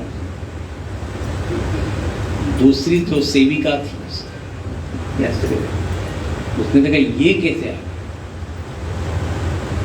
गुरुदेव बिल्कुल आने वाले ही थे, उतनी देर में इसने ये कपड़ा हटा के अपना कपड़ा। गुरुजी सुनाते इतने फ्रैक्शन ऑफ ए सेकंड में कोई काम कर सकता है, ये मैंने पहली बार देखा। तो देखो ये क्या होता है? आग्रह, अभिमान। अब ऐसी कैसी सेवा हो? सेवा मतलब क्या? जहाँ गुरु जो कहे वो मानना, बस। मैं अपना कोई आग्रह नहीं, ये तो सेवा है। इसलिए यह शब्द डाला है अमान। एक व्यक्ति का बहुत पैसा था तो बार बार अभिमान पूर्वक बोलता था, मेरे पास इतना धन है, इतना पैसा है, इतना। लोगों ने कहा अरे इतना अभिमान क्या करते हो पैसे, ये इतना पैसा तो दान दो। तो वो जो है अब सबको दान देने लगा। लेकिन अब क्या हुआ? वो कहने लगा मेरे जैसा कोई दान ही नहीं, मैंने इतना दान दिया, इस संस्था को इतना दिया, इस संस्था। तो बीमारी वहीं के वहीं रही। पहले धन का अभिमान था, अब क्या? दान का अभिमान। जैसे सांप को यदि आपको मारना और बिल के ऊपर यदि आप लकड़ी मारते रहो, वो सांप अंदर वैसे बैठे। तो अभिमान की एक ऐसी जबरदस्त चीज है, किसी भी चीज का आ जाता है। थोड़ा कुछ करो नहीं कि आया। कर्तृत्वाभिमान, वस्तु का अभिमान, जन अभिमान। इसलिए माँ कुरु धन जन यौवन गर्वम। एक व्यक्ति को बड़ा विचित्र अभिमान है। क्या? बोले मुझको कोई अभिमान नहीं है, बाकी सब लोग अभिमानी बैठे हुए, मैं ही एक ऐसा हूं जो निरभिमानी। वाह! गुरुपद पंकज सेवा तीसरी भगति अमान। हो गई तीसरी भक्ति, गुरु जी की सेवा शुरू हो गई। अब गुरु जी ने ज्ञान दिया और सुनाया। बोले तुम सुन के तो आए, अब और सुनो। अच्छा, अब उसने सुना ज्ञान, भक्ति, वैराग्य, साधना के सूत्र, उपासना, अनुष्ठान, मंत्र सब। और अब क्या हुआ? उसकी भक्ति चौथे स्तर पे पहुंच गई। चौथी भगति मम गुणगन करई कपट तजी गान। गान, गान मतलब गाने लगा। अब गाने का अर्थ क्या है? अभिव्यक्ति। जो उसने श्रवण किया अब वो अभिव्यक्त करने लगा। अब ये गान शब्द में बहुत सारी चीज आ गई। ज्ञान मतलब कीर्तन, ज्ञान मतलब भजन, गान मतलब प्रवचन, गान मतलब चर्चा आपस में। स्वाध्यायक प्रवचनाभ्याम न प्रमदितव्यम। वो ये करने लगा, सब चर्चा करनी चाहिए और जो हमने सुना है उसको व्यक्त करना चाहिए। क्योंकि क्या होता है, जब हम व्यक्त करते हैं ना तब मालूम पड़ता है कि हमने जो समझा है वो सही समझा है कि नहीं। सुनते वक्त क्या लगता है, बिल्कुल हमको सब समझ में आ रहा है। अब कहा जाए जरा 5 मिनट बोलिए तो क्या सुना, तो फिर बड़ी गड़बड़ हो जाती। कितना रजिस्टर हुआ है, कितना अंदर गया है, ये तब समझ में आता है जब बोलने के लिए कहा जाता है, व्यक्त करना। इसलिए वेदांत कोर्स में भी क्या होता है, 1-1.5 साल के बाद फिर चलो प्रवचन करो। तो प्रवचन कोई लोगों को प्रभावित करने के लिए नहीं, अपने ही मनन के लिए। प्रवचन मतलब मनन है, लाउड थिंकिंग कहते हैं उसको। जोर से वैखरी वाणी में क्या कर रहे हो आप, बोल रहे हो, मतलब चिंतन ही प्रकट हो रहा है।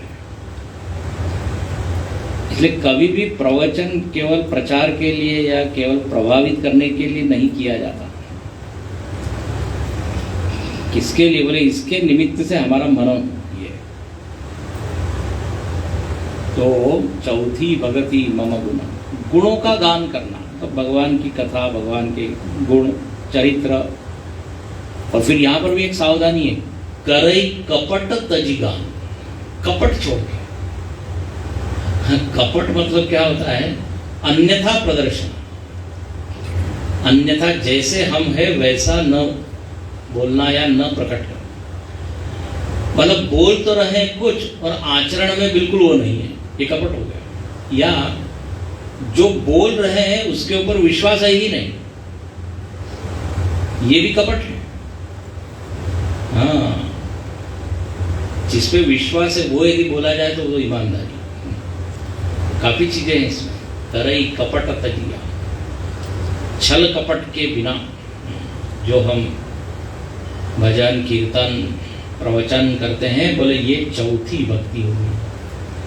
अच्छा, फिर बोले 5वीं भक्ति सुनिए। मंत्र जाप मम दृढ़ विश्वासा, पंचम भजन सुवेद प्रकाशा, छठम शील विरति बहु कर्मा, निरत निरंतर सज्जन धर्मा, साधव सम मोहि मय जग देखा, भूते संत अधिक कहि लेखा, आठव जथा लाभ संतोषा, सपने नहीं देखै पर दोषा, सपने नहीं देखै पर दोषा। अब देखिए कितनी सुंदर बात है, धीरे धीरे उसकी भक्ति बढ़ते चले जा रही है। अब और गहन भक्ति हो गई उसकी। और ये भक्ति कैसी है, तो बोले बिल्कुल एकांत में जो वो साधना करता है उसका नाम लिया है मंत्र जाप। मंत्र जाप, मंत्र के प्रति गुरु ने मंत्र दीक्षा दी। अब बोले मंत्र जाप में उसको रस आने लगा और उसको करना ही चाहिए। केवल प्रवचन ही नहीं करना चाहिए बल्कि एकांत में जप। और लोग अनुष्ठान करते हैं बड़े बड़े, 24 लाख गायत्री मंत्र, 5 करोड़ पंचाक्षरी मंत्र, जितने अक्षर होते हैं उतना आप मल्टीप्लाई कीजिए, 1000 या लाख। तो मंत्र जाप, मंत्र का अर्थ ही होता है मननात् त्रायते, जिसका मनन करने से अपना रक्षण होता है। इसलिए मंत्र जाप या नाम जाप, मंत्र या नाम। मंत्र जब बोला जाता है तो उसमें एक ऋषि होते हैं, फिर एक कीलकम होता है, फिर शक्ति होते हैं, देवता होते हैं, उनका स्मरण करके फिर मंत्र। और नाम जप में स्वतंत्रता है, राम राम राम राम, कृष्ण कृष्ण कृष्ण। लेकिन कुछ ना कुछ करना चाहिए, नियम लेना चाहिए। नाम की तो साधना जबरदस्त है। गोस्वामी जी ने राम से बड़ा नाम को बताया है और लिख दिया कि सगुण राम और निर्गुण राम से बड़ा राम है, नाम है। और बोले दोनों की भाषा जानता है। आपको यदि सगुण चाहिए तो वो भी मिलेगा नाम से, और निर्गुण चाहिए तो वो भी मिलेगा। इसलिए अपने भारत में निर्गुणवादी जो संत हुए उन्होंने भी जप किया। कबीरदास जी कितने नाम की महिमा बोलते हैं। वो तो ये बोलते हैं कि जामुख राम नहीं तामुख धूल भरी, इतना कठोर हो।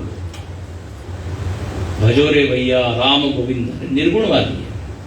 नानक देव जी निर्गुणवादी, लेकिन उन्होंने नाम लिया। तुलसीदास जी है, सूरदास जी, इन्होंने तो अच्छा इतना ही नहीं, हिंदू धर्म में, इस्लाम में, क्रिश्चियनिटी में, सब में ये जप का है। बुद्धिज्म में नाम की महिमा सब, यज्ञ पूजा ये भले ही ना हो, लेकिन नाम सब में, सबके बाद माला होती आती। इसलिए कहते हैं नाम की साधना। कलौ नास्तैव नास्तैव गतिरन्यथा, कलियुग केवल नाम है। कई बार लोग बोलते हैं कि आप जरा ज्यादा ही अतिशयोक्ति बोल रहे हैं, नाम से क्या होगा। तो हमारे स्वामी जी अच्छा उत्तर देते हैं, बोले आपको अपने नाम पे विश्वास होता है कि नहीं? जब कोई काम नहीं होता तो आप क्या बोलते हो, मेरा नाम बता देना काम हो जाएगा। जब आपके नाम से काम होता है तो शायद भगवान के नाम से भी हो ही जाएगा। और इतने हजारों संतों का अनुभव है, जिसने देखा सबने नाम नाम। महाराष्ट्र में कुंदवलेकर जी महाराज हुए, वो केवल बस उनकी एक ही उपासना, नाम उपासना। समर्थ रामदास स्वामी, उन्होंने श्री राम जय जय राम, इसका 13 करोड़ बार क्या किया, अनुष्ठान किया। साक्षात राम के दर्शन हुए। नाम में या मंत्र में क्या हम करते हैं, भगवान के को याद करते हैं। श्री राम जय जय राम, मतलब आपकी जय हो, आपकी जय हो, हमेशा आपकी जय हो, ये उसमें भाव है। मेरी वासनाओं की, मेरी इच्छाओं की जय न हो। ओम नमः शिवाय, मतलब आपको नमस्कार, आपको नमस्कार, आपको नमस्कार। आप कैसे मंगल रूप हैं। हर जप का अर्थ होता है, नाम का अर्थ होता है। महर्षि पतंजलि जी ने लिखा है, तज्जपस तदर्थ भावनम। हाँ, बोले आप जिसका जो नाम जप कर रहे हो उसका अर्थ याद करके जप करो तो उसमें और गहराई आएगी। देखिए दो होता है, ध्वन्यात्मक प्रभाव और अर्थात्मक प्रभाव। मंत्र के ध्वनि का भी अपना एक फल है, प्रभाव है, लेकिन उसको और गहरा करना चाहो तो उसके अर्थ को स्मरण करते हुए, जिसे तस्य वाचक प्रणव, उन्होंने योग सूत्र में लिखा। ईश्वर के बारे में 2-3 सूत्र हैं, कहते हैं उनका नाम क्या है, प्रणव, ओम। अब बोले इस ओम का जाप करो, और इसमें जो अकार उकार मकार है, इनके अर्थ जो बताए हुए उनको बुद्धि में जागृत करते हुए करो, है ना। सृष्टि स्थिति लय, या जागृत स्वप्न सुषुप्ति, बड़ा गहन अर्थ है। तो जब हमको एकदम दूसरी दुनिया में ले जाता है, गहराई में ले जाता है। अब बताइए, वाल्मीकि की स्वयं इसके क्या है, उदाहरण है। उल्टा नाम जगत जग जाना, वाल्मीक भय ब्रह्म सम। गजब की बात है, जिसको मरा मतलब राम शब्द कहते नहीं आता, उसने 24,000 श्लोक लिख दिए रामायण। कितना परिवर्तन हुआ, ट्रांसफॉर्मेशन।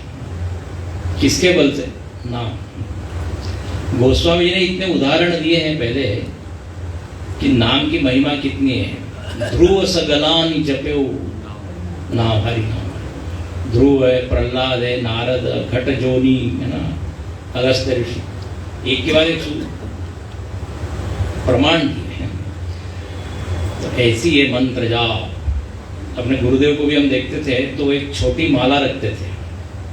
सांस्कृतिक कार्यक्रम चल रहा है लेकिन वो जप कर रहे हैं निरंतर। तो ये करना चाहिए। मानसिक जप होता है, वैखरी वाणी से जप होता है, मध्यमा वाणी से जप होता है। उत्तमस्तवादुच्चमंदत चित्तजम जप ध्यानमुत्तमम्। स्तोत्र होते हैं, स्तोत्र से सूक्ष्म वैखरी वाणी से जप, वैखरी मतलब जोर से, जिस वाणी में मैं बोल रहा हूँ, फिर मध्यमा वाणी, बिल्कुल धीरे धीरे, स्वश्रुति गोचरा, हमको ही सुनाई दे। जितने वॉल्यूम में हम एक दूसरे की वो कानाफूसी करते हैं ना, उसको तो मध्यमा वाणी, उनको जानते हैं, ये जो है हम ही सुन पाए पड़ोस में। और एक होता है मानसिक जप, सामने वाले को मालूम ही नहीं जब चल रहा है। अभी स्वामी अखंडानंद जी महाराज का सुन रहा था, उन्होंने जप का अर्थ बताया, जन्मनः बाति इति जप, जन्म मरण से जो रक्षा करे उसको कहते जप, जन्म मरण से बचाए। इसलिए भगवान गीता में क्या कहते हैं, मां मनुस्मर युद्ध च, आप अपना जो व्यवहार करते रहो, लेकिन भीतर ही भीतर क्या है, राम राम कृष्ण कृष्ण शिव। तो मराठी में एक दासबोध नाम का ग्रंथ है, उसमें समर्थ रामदास ने लिखा है, खाता पीता चालता बोलता धंधा करिता, मतलब खाते पीते उठते बैठते नाना उपभोग भोगिता, सुखी होता, नाम विसरो नहीं, नाम को भूलना नहीं चाहिए। जैसे संगीत में संगीतकार ऐसा गाना गाते रहता है, लेकिन वो पीछे वो तानपुरा चलते रहता है, टन टन टन टन टन टन टन। ऐसे ही एक बैकग्राउंड म्यूजिक होता है कि नहीं, चलो तानपुरा नहीं मानो, पीछे एक संगीत चलता है, बोले ऐसे ही ये राम नाम। तो मंत्र जाप दृढ़ विश्वासा पंचम भजन सो वेद प्रकाशा, ये पांचवी भक्ति हुई। यहां तक ऐसा एक क्रम बताया। अच्छा, छठे स्तर पे क्या बताते हैं, छठ दम शील विरति बहु कर्मा निरत निरंतर सज्जन धर्म। यहाँ पे कोई विशेष साधना नहीं बताई। छठ दम, दम मतलब होता है इंद्रियों पे संयम। बोले अब ये संयमित जीवन जी रहा है, ये संयमित जीवन जीना भी भक्ति है। ये संयमित जीवन जीना मतलब इंद्रियों को सही आदत लगा देना। दम का मतलब ये नहीं कि इंद्रियों को उपयोग नहीं करना, सब रोक के बैठना, फिर इंद्रियां दी क्यों है। लेकिन जितना जरूरत है, जहां जरूरत है उतना बोलना। ये देखिए, बहुत बोलना बहुत बड़ा गुण नहीं है, या कम बोलना गुण नहीं है। हाँ, सही समय पे सही बोलना ये गुण। कहाँ चुप रहना। एक बच्चा 6 साल तक बोला ही नहीं, छठे साल एकदम बोला हो कि सब्जी में नमक कम है। घर के लोग आश्चर्य करने बोले, आज तुम कैसे क्या बोले, अभी तक कैसे बोले नहीं। बोले अभी तक सब ठीक चल रहा था। बोलने की कुछ जरूरत नहीं।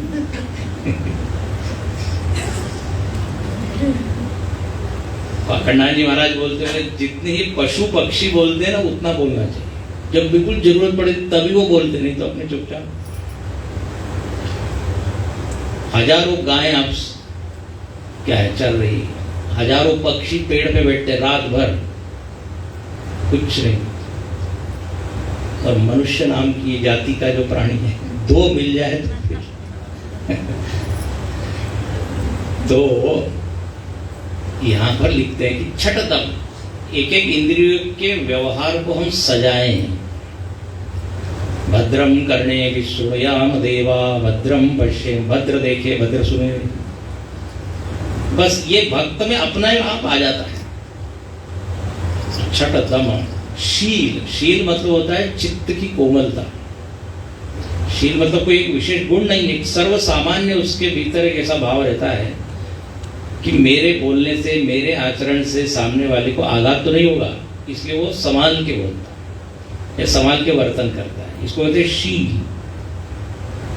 कहते हैं सुशील, शील निधान, भगवान का अनेक संबोधन है। तो बोले ये एक उसमें आ जाता है। छठ दम शील विरति बहु कर्म। बहुत सारे कर्मों से अब वो क्या होता है, विरत। बोले कर्मों से बहुत ज्यादा रजोगुण बढ़ जाता है। रजोगुण से फिर जितना रजोगुण से एक गड़बड़ बात यह होती है, हमारी स्मृति जो है ना कम होने लगती। आप देखिए, जितना रजोगुण कम होगा उतना सत्वगुण ज्यादा होगा, जितना सत्वगुण ज्यादा होगा उतना जो हमने पढ़ा है सुना है वो ज्यादा याद रहे। सरल सी बात है, सत्संग के बाद यदि आप एकदम दुनिया की बातें करने लग जाए, राजसिक सारी चीजों में चले जाए, तो जो सुना है वो सब गायब हो जाता है। लेकिन सुनने के बाद यदि एकांत में चले जाए, सत्व गुण में रहे, तो जो सुना है वो बिल्कुल याद रहता है। तो यहाँ पर वो ज्यादा रजोगुणी काम नहीं करता है, बोले हो गया, अब आगे की चीज विरति बहु कर्म। रजोगुण में क्या होता है, कर्म बहुत होते हैं, कर्म से फिर अनेक दोष भी आते हैं, बहुत सारी चीजें। इसमें लिखा है ना गीता के 3 अध्याय में, रजोगुण समुद्भव काम एष क्रोध एष, रजोगुण समुद्भव, काम क्रोध ईर्ष्या सब काफी बढ़ जाती है। तो ज्यादा व्यवहार वो करता नहीं, व्यवहार बाहुल्य कम, विरति बहु कर्म, निरत निरंतर सज्जन धर्म, जो सज्जनों के धर्म बताए उसको जीता है। और सा तव सममोहि मय जग देखा। अब देखो इतना सब हुआ तो अब इसका पका हुआ फल क्या हो रहा है, तो सब दूर वो मुझको ही देखता है भगवान के। सा तव सम मोहिमय है, मोहिमय तो राममय है, सी राममय सब जगह जाए। और मोते अधिक संत करी लिखा, क्या सुंदर बात है, मेरे से अधिक संत को वो मानता है, भगवान खुद अपने मुख से कह रहे हैं।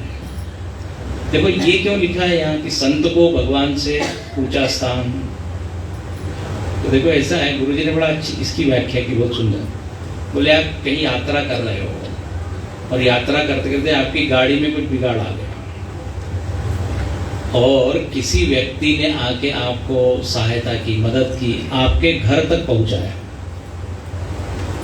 तो आप उसके बड़े आभारी होंगे कि आपने बहुत सहायता की, मदद की, नहीं तो मैं तो वहीं फंस जाता, अटक जाता। तो उन्होंने कहा कि देखो बार बार वो उसका आभार प्रकट करता है। संत लोग भी क्या करते हैं, भगवान तक पहुंचाते हैं। हम लोग की यात्रा अटक जाती है तो सहायता कौन करते हैं, संत लोग। तो बार बार उनके प्रति आभार व्यक्त करना चाहिए। गुरु गोविंद दो खड़े काके लागू पर, बलिहारी गुरु आपकी गोविंदी। गुरु और गोविंद दोनों खड़े हैं तो पहले गुरु। एक बार गुरुदेव से किसी ने प्रश्न कर दिया कि यदि गुरु और गोविंद दोनों सामने आ जाए तो किसको प्रणाम करें। तो गुरुदेव ने कहा आप चिंता मत करो, ये समस्या तुमको कभी आने वाली नहीं है।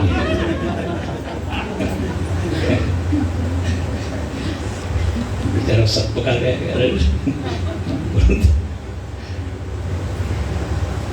गुरुदेव ने कहा कि ये दोनों खड़े हो ही नहीं सकते, गोविंद के चरणों में ही गुरु रहेगा। पहली बार में थोड़ा सा कुछ ट्विस्ट करते हैं। तो मोते अधिक संत करी ले, जो हमारी मदद करे तो उसको तो हम, अरे बोले तुम तो भगवान बन के आए ना, बोलते गॉड सेंट, बोलते भगवान ने ही भेजा है, तुम तो भगवान ही हो, इतनी मदद की। मोते अधिक संत। और मोहिमय जग देखा मतलब क्या है, सब दूर ईश्वर को सम बुद्धि है। अब इसमें भी देखिए समता भी अलग अलग तरह की है।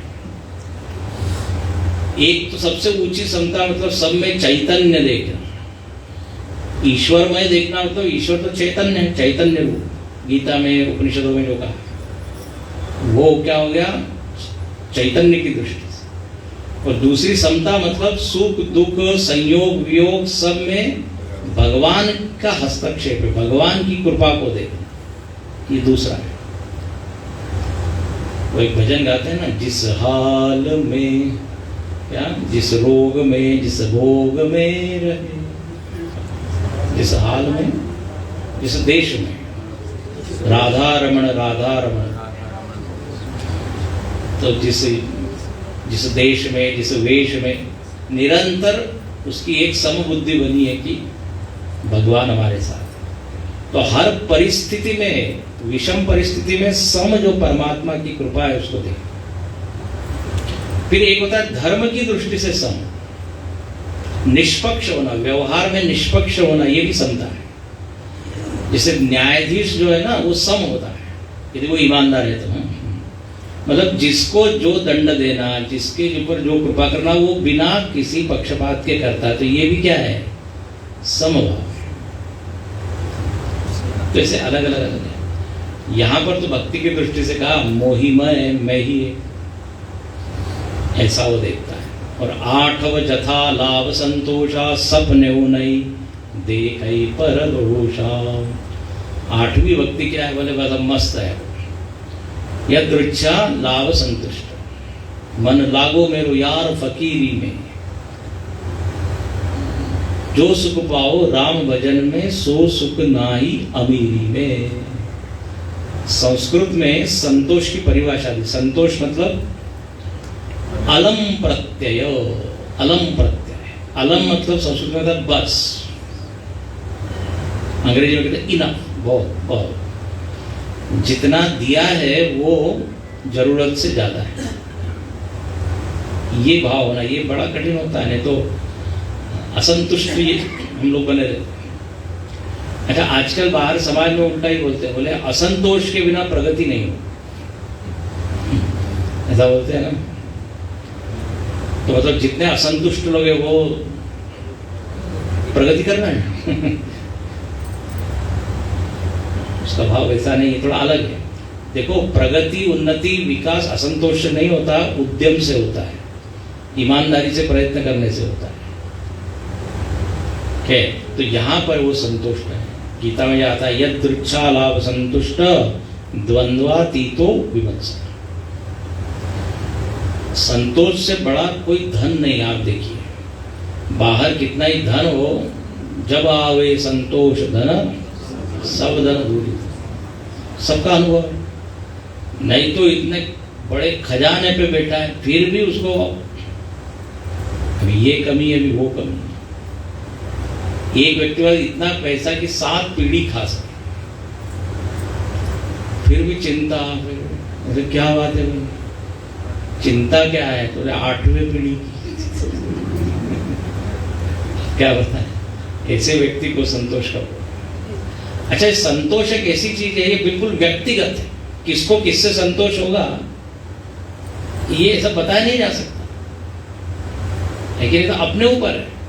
हमने कितना लाइन ड्रॉ की है, इतना हो गया बस। संतोष सपने वो नहीं देखई परदेश दोषा, स्वप्न में भी परदोष नहीं देखते। उसको लगता है मेरे में इतने दोष है कि फुर्सत का है दूसरे के दोष देखोगे, बहुत बड़ी चीज है। और अंतिम नवम सरल सब सन छलहीना, सबके साथ सरल हो जाता है। सरल होना मतलब क्या? प्राय हम लोग सरलता की परिभाषा क्या करते हैं, जो मन में है वो बोल देना, लेकिन ये थोड़ा अधूरा है ना। आप ऐसा करके देखिए, जो मन में आ रहा है बोलते चले जाइए। स्वामी क्या कह रहे हैं, मतलब ऐसे छिपाना चाहिए? हाँ, देखो, हमको भगवान ने एक क्षमता दी है, सेंसरिंग पावर। जो मन में आता है वो बोलने का नाम सरलता नहीं है। हमारे मन में गड़बड़ आता है तो हम बोल देते हैं क्या? वो नहीं बोलते। तो बोले जब बिना स्वार्थ के आप जो मन में है वो बोल रहे हैं तब तो ठीक है, नहीं तो जो एक पागल व्यक्ति होता है ना, वो भी जो मन में आता है वो बोल देता है। शिष्टाचार नहीं होगा। हम लोग कई बार क्या होता है कि शिष्टाचार के कारण मन में कुछ आ रहा है लेकिन बोलते नहीं, उसको अच्छा माना जाता है। अब कोई मेहमान आ गए, मन में भले ही आ रहा है कि क्यों आ गए अभी, लेकिन वाह वाह स्वागत है, बहुत दिन से इंतजार हो रहा था, हम उसको अच्छा माना जाएगा। और यदि हमने सीधे अरे क्यों आ गया, कैसे आ गए, बिना व्हाट्सएप बिना मैसेज के, ये अशिष्ट व्यवहार हो जाएगा। तो ये सरलता को भी जरा, बहुत समय नहीं है अपने पास, बहुत विचार इसके ऊपर। एक होता है अवचेतन मन और एक होता है चेतन मन। अवचेतन मन इतना अच्छा हो जाए कि मन में ये दबाने की जरूरत न पड़े कि मन में कुछ और बाहर कुछ। सरलता का अर्थ वो होता है। तो यहाँ तो सरल मतलब चलिए जो हमने माना हुआ है वही ठीक है। कपट ना हो, कुटिलता ना हो, टेढ़ापन ना हो। ये टेढ़ेपन में क्या होता है, थोड़ी देर तो हम जीत जाते हैं, लेकिन एक बार सामने वाले को मालूम हो जाता है तो फिर हम अविश्वसनीय हो जाते हैं, है कि नहीं? बोले अरे दूसरे को ही बताता है, इसलिए समझ के देना, हमने विश्वास किया और गड़बड़ हो गया। कुटिलता में नुकसान होता है, शुरुआत में भले ही कुछ फायदा हो जाए। तो इस तरह यहाँ पर ये 9 तरह की भक्ति बताई। मैंने थोड़ा समय ज़्यादा लिया, आज आखिरी दिन है इसलिए थोड़ी लिबर्टी ले रहा हूँ। और यहाँ पर भगवान कह देते हैं कि 9 में से किसी के पास एक भी हो तो बोले वो मेरे लिए अत्यंत प्रिय है। तो शबरी माता ने जब ये सुना तो मानो कि स्वयं की ओर देखने लगी कि जरा देखे मेरे में कितनी है, 9 में से कितनी है। तो तुरंत भगवान बोल देते हैं कि सोई अतिशय प्रिय भामिनी मोरे सकल प्रकार भगति दुख।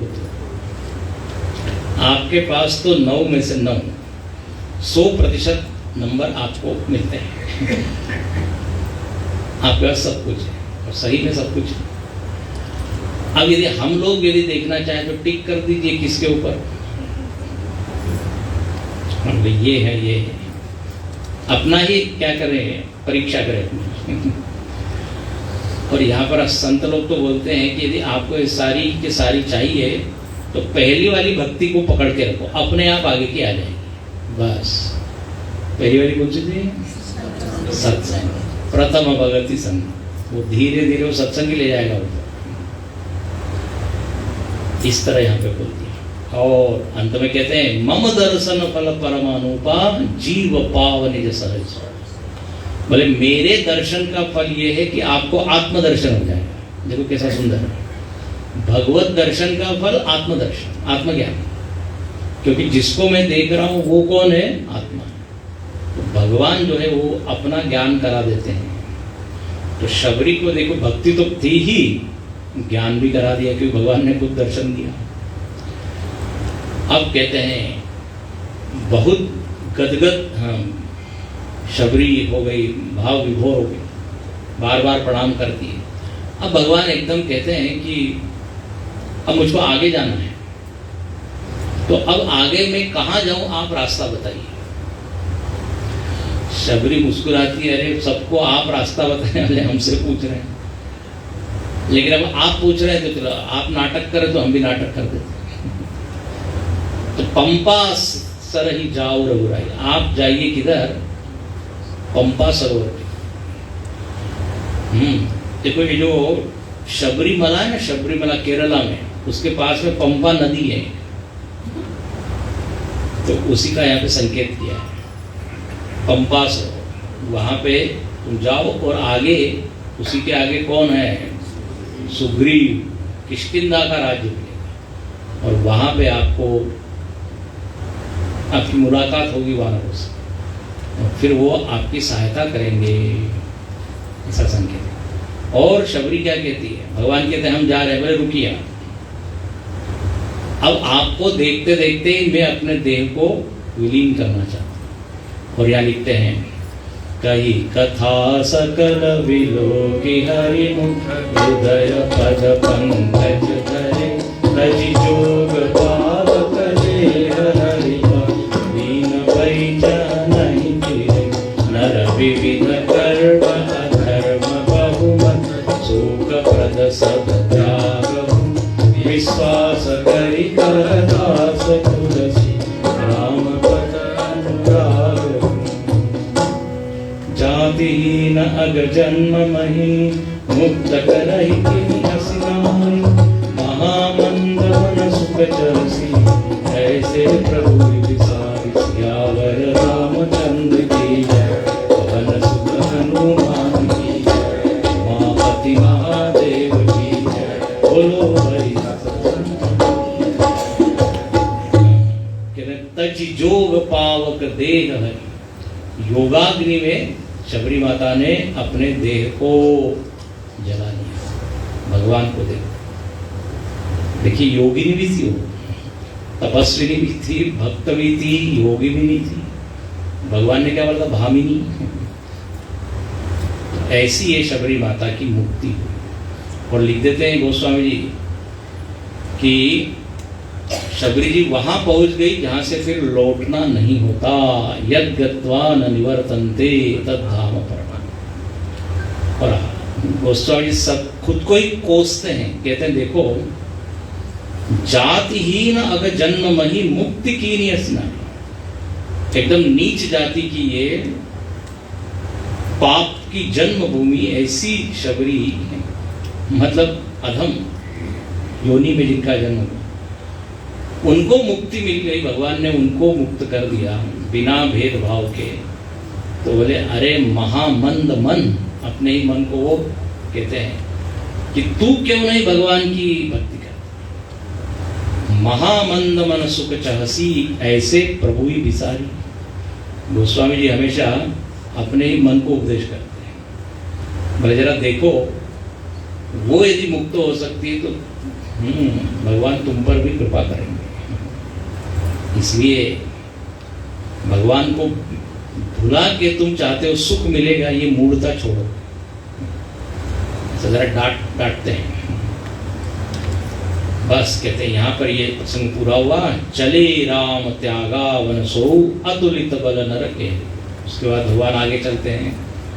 और अब आगे जैसे धीरेन्द्र जी ने कहा मुलाकात होती है नारद जी की। नारद जी कहते हैं हम शादी करना चाहते थे, आपने शादी क्यों नहीं कर दी?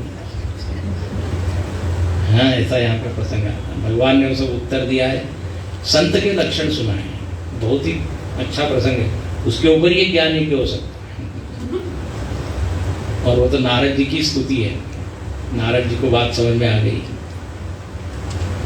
तो इस तरह यहाँ पर ये अरण्य कांड आज पूर्ण होता है। हमने बहुत ही संक्षेप में थोड़ा शीघ्रता से किया, लेकिन सारे प्रसंगों को स्पर्श किया। ये तो मानते हो ना? सारे प्रसंगों को स्पर्श। आइए भगवान का नाम स्मरण करके पूर्ण करें। उसके बाद आरती और फिर महाप्रसाद। वीर मारुति गंभीर मारुति, वीर मारुति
चिन्मय मिशन प्रयाग को धन्यवाद देता हूँ कि उन्होंने ये अवसर दिया हमको कुछ मनन करने का, भगवान के गुण गाने का।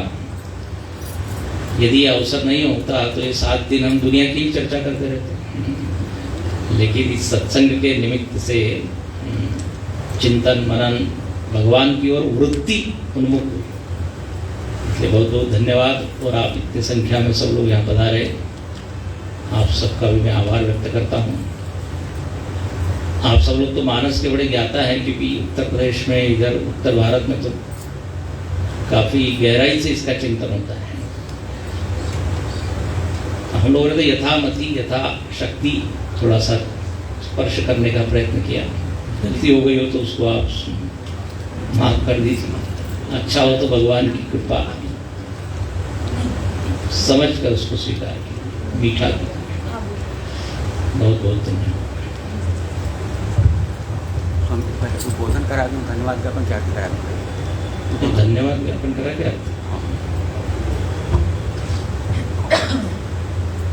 भगवान अखिलेश्वर महादेव की कृपा और पूज्य गुरुदेव के आशीर्वाद से हमारा यह ज्ञान यज्ञ सफलतापूर्वक संपन्न हुआ। हम सभी लोग निर्विघ्न पूर्वक इस यज्ञ में शामिल हो सके, इसके लिए भगवान के श्री चरणों में एवं गुरुदेव के श्री चरणों में हम लोगों का बारंबार प्रणाम। पूज्य स्वामी जी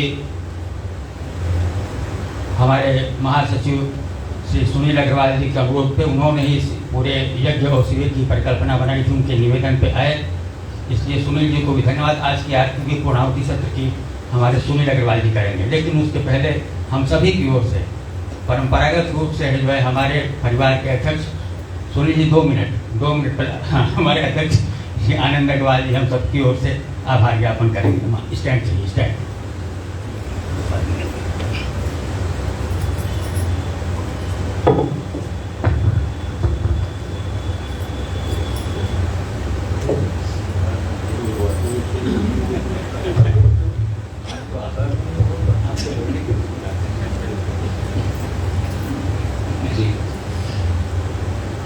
हरिओम। हरिओम।